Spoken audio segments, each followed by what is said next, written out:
हाँ जी बेटा, आज मैं आपको करा रही हूँ वितान का सेकंड चैप्टर, डायरी के पन्ने। पहला जो चैप्टर था आपके सेकंड टर्म में आना है वो अतीत में दबे पाँव, वो उसकी वीडियो मैं भेज चुकी हूँ। और अब मैं करा रही हूँ डायरी के पन्ने। तो ये जो है डायरी के पन्ने बेटा, एन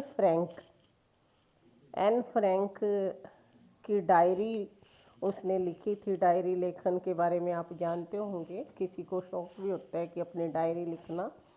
तो एन फ्रैंक नाम की महिला ने ये डायरी लिखी थी और वो डायरी पूरे वर्ल्ड में सबसे ज़्यादा फेमस हुई।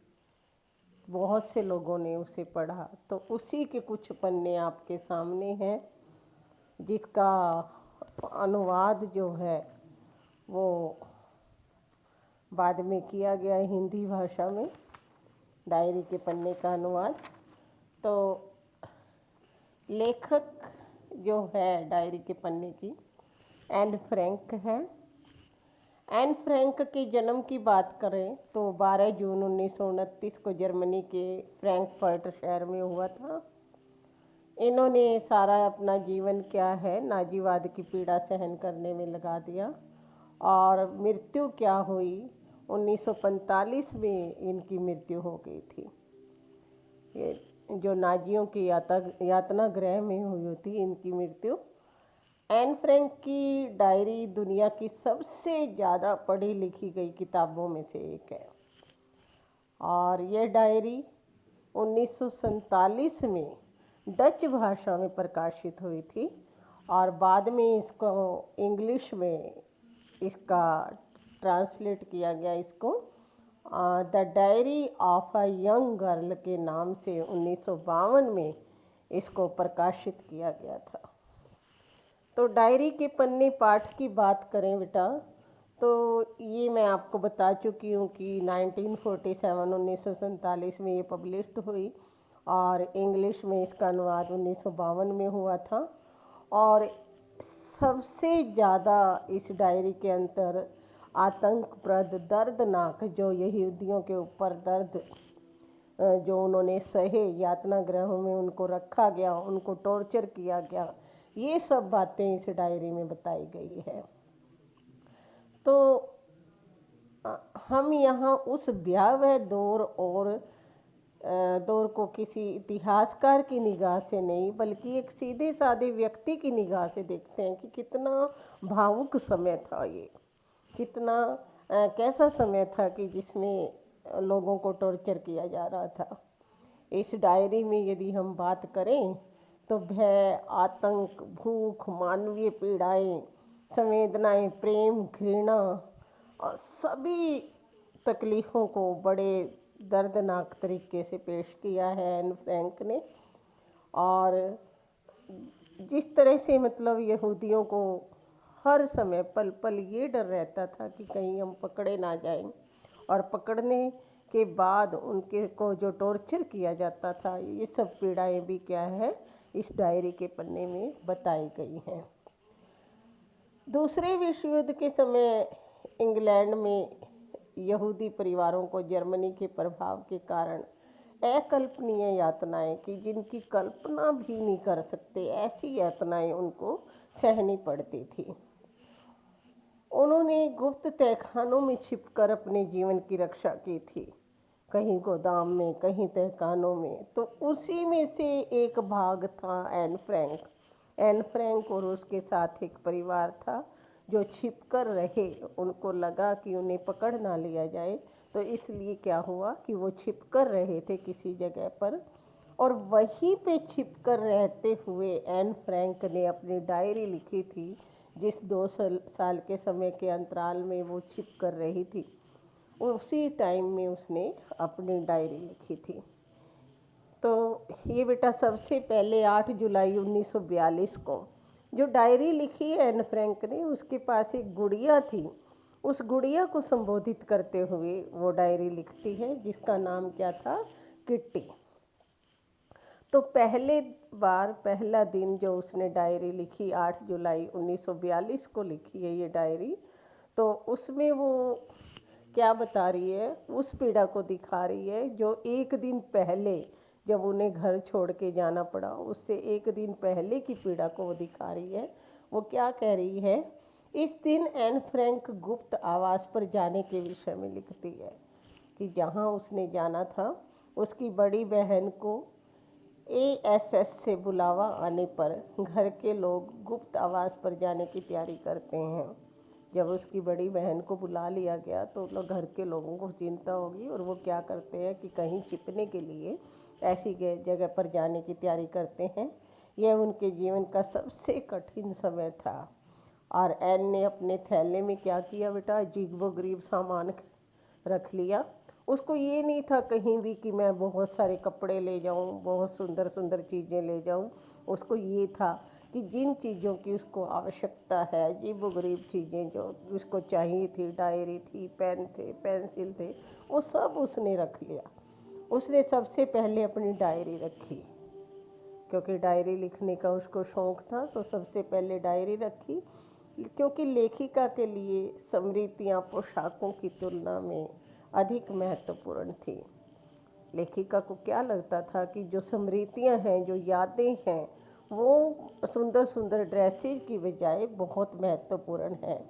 एन व वानदान के परिवार वाले गुप्त आवास की व्यवस्था करते हैं। फिर वहाँ पे क्या करते हैं, वो जहाँ जाना है उन्होंने वहाँ की व्यवस्था करते हैं। फिर 9 जुलाई 1942 को लिखती है। वो जाने से पहले 8 जुलाई को लिखती है, जिसमें वो सारी तैयारी करती है। 9 जुलाई को क्या लिखती है कि इस दिन वे अपने छुपने के स्थान पर पहुंच जाते हैं, और वो गुप्तावास क्या था, उसका पिता का ऑफिस था। वह घर के कमरों के बारे में बताती है कि किस तरह से कितने कंजस्टेड कमरे थे। वो भवन गोदाम व भंडार के रूप में था जिसमें उन्होंने रहना था। और यहाँ इलायची, लौंग, काली मिर्च वगैरह पीसे जाते थे इस गोदाम के अंदर। गोदाम से के दरवाजे से सटा हुआ बाहर का दरवाज़ा था, जो ऑफिस का प्रवेश द्वार था। सीढ़ियाँ चढ़कर ऊपर पहुँचने पर एक और द्वार है, जिस पर शीशे की खिड़की है, जिस पर काला शीशा लगा हुआ है। इस पर कार्यालय लिखा है।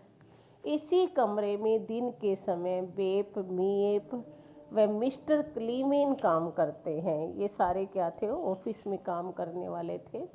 एक छोटे से गलियारे में दम घोंटू अंधियारे से युक्त एक छोटा सा कमरा बैंक ऑफिस है, और यही मिस्टर कुगलर व वानदान बैठते थे। मिस्टर कुगलर के ऑफिस से निकलकर तंग गलियारे में प्राइवेट ऑफिस है। नीचे की सीढ़ियों वाले गलियारे में दूसरी मंजिल को रास्ता है जो गली की तरफ खुलता है। यहीं पर एन फ्रैंक व उसका परिवार रहता है। तो देखो बेटा कैसे मतलब इतनी तंग जगह पे उनको रहना पड़ा। 9 जुलाई को उसने ये सारा वर्णन किया, बहुत डिटेल में लिखा है कि किस तरह से अंदर गली है, गली में गलियारा है, और किस तरह से जहाँ पर उसमें रहना है। तो जिस जगह पर वो गए वहाँ की सफाई भी नहीं थी, तो एन फ्रैंक और उसके पिता ने पहले उसकी सफाई की। शुक्रवार 10 जुलाई 1942। इस दिन वो क्या लिखती हैं कि इस दिन एन गुप्त आवास के पहले दिन का वर्णन करती है। वहाँ पहुँचने पर उसकी माँ व बहन बुरी तरह थक जाती हैं। एन और उसके पिता अपने नए आवास को व्यवस्थित करने का प्रयास करते हैं। वे भी बुरी तरह से थक जाते हैं।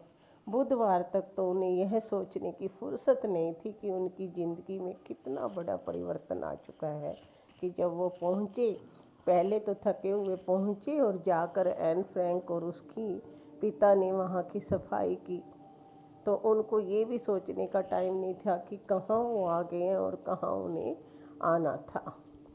ठीक है, तो ऐसी स्थिति कि जिसमें डर है, भय है, और वहाँ से वो घर से निकल चुके हैं और कैसी जगह पर पहुँच चुके हैं जहाँ रहना बहुत मुश्किल है, लेकिन मजबूरी में उनको रहना पड़ रहा था।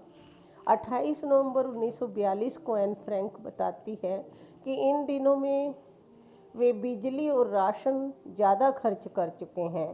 उन्हें और किफ़ायत बरतनी होगी ताकि बिजली ना कट जाए। 4:30 बजते ही अंधेरा हो जाता है। उस समय पढ़ा नहीं जा सकता था। ऐसे समय में वे ऊल जुलूल हरकतें करके समय गुजारते हैं। दिन में पर्दे नहीं हटा सकते थे क्योंकि उन्हें डर था कि कोई देख ना ले, कोई उन्हें पकड़ ना ले।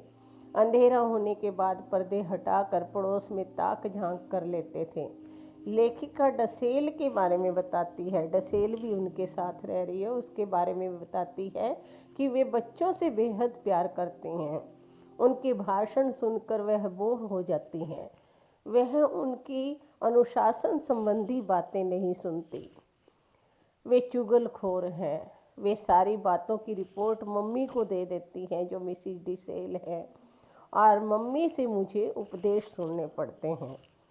कभी कभी मिसेज वान 5 मिनट बाद उसे बुलावा लेती हैं।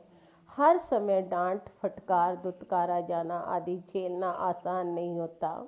रात को बिस्तर पर लेटकर लेखिका अपनी कमियां व कार्यों के बारे में सोचती है तो उसे हंसी आती है तो कभी कभी रोना भी आता है। वह स्वयं को बदलने की कोशिश करती है। क्योंकि लेखिका थोड़ी अलग स्वभाव की थी तो मिस्टर जो डिसेल है वो भी लंबे चौड़े भाषण देती थी, और साथ में उनकी मम्मी भी, और उनको वो शिकायत लगा देती थी तो वो उनकी मम्मी भी देती थी। 19 मार्च 1943 को क्या होता है बेटा?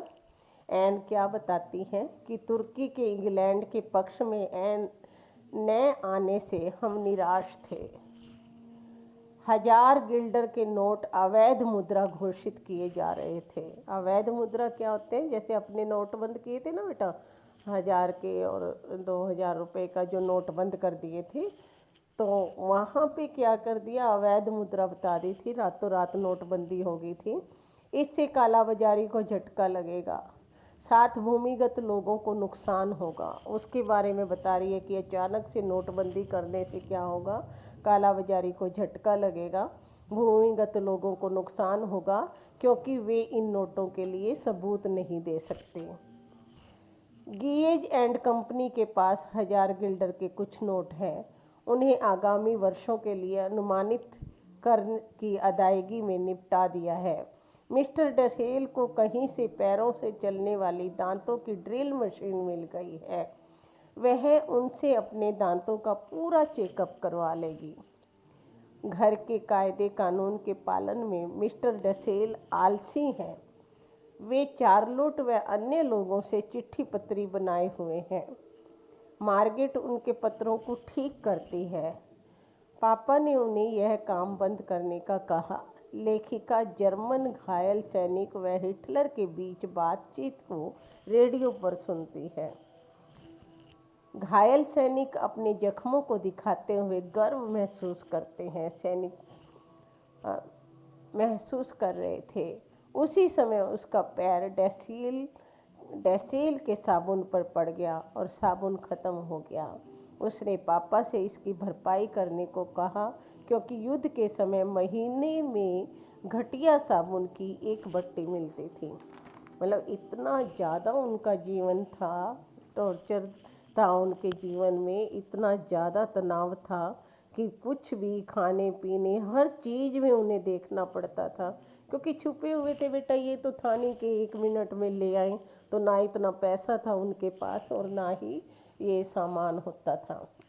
फिर 23 जनवरी 1944, आपकी बुक में बेटा कुछ एक पन्ने हैं जो मेन इन्होंने दिए हैं।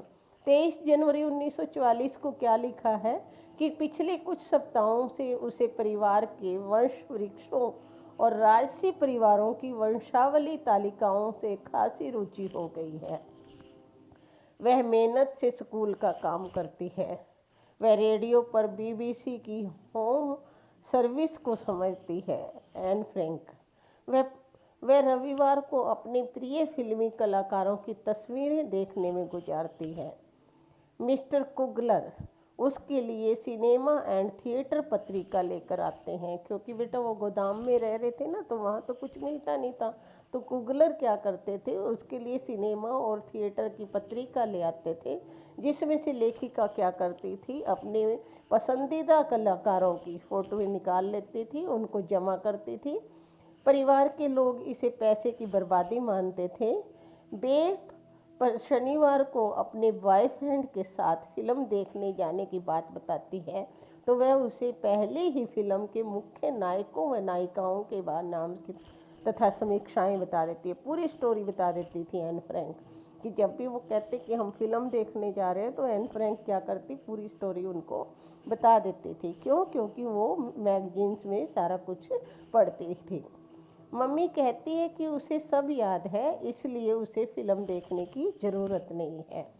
जब वह नई केश सज्जा बनाकर, नया हेयर स्टाइल केश सज्जा बनाकर यानी कि हेयर स्टाइल बनाकर जब आती थी, तो सभी वो कहते थे कि फलां फिल्म स्टार की नकल करके आई है। वह कहती है कि यह उसका स्टाइल है, तो सभी उसका मजाक उड़ाते हैं। तो इस तरह से मतलब एन फ्रैंक बता रही है कि उसके जीवन में क्या क्या है। 28 जनवरी 1944। बेटा मैं पूरा नहीं पढ़ रही हूँ, आपको मेन चीज़ें बता रही हूँ, इसमें बहुत लंबा चौड़ा चैप्टर है ये। 28 जनवरी 1944 को क्या हो रहा है बेटा, एन कहती है कि तुम्हें हर दिन मेरी बासी खबरें सुननी पड़ती हैं। तुम्हें मेरी बातें नाली के पानी के समान नीरस लगती होंगी, परंतु उसकी दशा भी ठीक नहीं है। प्रतिदिन उसे मम्मी या मिसेज वांदान के बचपन की कहानियाँ सुनने को मिलती हैं। उनके बाद डसेल अपने किस्से सुनाते हैं। अब देखो छोटे से कमरे में रह रहे हैं, तो ऐसा तो हो गई, उसकी मम्मी और मिसेज वांदान अपने बचपन की कहानियाँ सुनाती थी। सारा दिन टाइम कैसे पास करें, छुप कर रह रहे हैं, बाहर जा नहीं सकते, बाहर उन्हें डर है। तो ऐसे में वो क्या क्या करते थे, वो सारी बातें इसने क्या की हैं, डायरी में लिखी हैं। किसी भी लतीफ़े को सुनने से पहले ही हमें उसकी 5 लाइन पता होती है। एनेक्सी की हालत यह है कि यहाँ नया या ताज़ा सुनने सुनाने को कुछ भी नहीं बचा है। जॉन और मिस्टर कलीमेन को अज्ञातवास में छुपे या भूमिगत हो गए लोगों के बारे में बात करना अच्छा लगता है। जेंट्स क्या करते हैं बेटा, हमेशा अक्सर ऐसी बात करते हैं। तो जॉन और कलीमेन क्या करते थे कि जो जो लोग छुप गए हैं उनके बारे में बात करते थे कि कौन कहाँ छुपा होगा। हमें उनकी तकलीफ़ों में से हमदर्दी है जो गिरफ्तार हो गए हैं, तथा उनकी खुशी में खुशी होती है जो कैद से आज़ाद कर दिए गए हैं। कुछ लोग इन कष्ट पीड़ितों की सहायता करते हैं। वे नकली पहचान पत्र बनाते हैं, छिपे हुए लोगों को वित्तीय सहायता देते हैं तथा युवाओं के लिए काम खोजते हैं। ये लोग जान पर खेलकर दूसरों की मदद करते हैं। तो यहाँ पर क्या बता रही है, 28 जनवरी को एन फ्रैंक बता रही है कि जब लोग छुपे हुए थे और उन्हें डर था कि क्या होगा, तो ऐसे में कुछ लोग ऐसे भी थे जो उन लोगों की सहायता करते थे, छुपे हुए लोगों के तक राशन पहुंचाते थे, उनकी नकली पहचान पत्र बनाते थे, उन्हें वित्तीय सहायता यानी कि धन पहुंचाते थे ताकि वो ज़रूरत की चीज़ें मंगा सकें।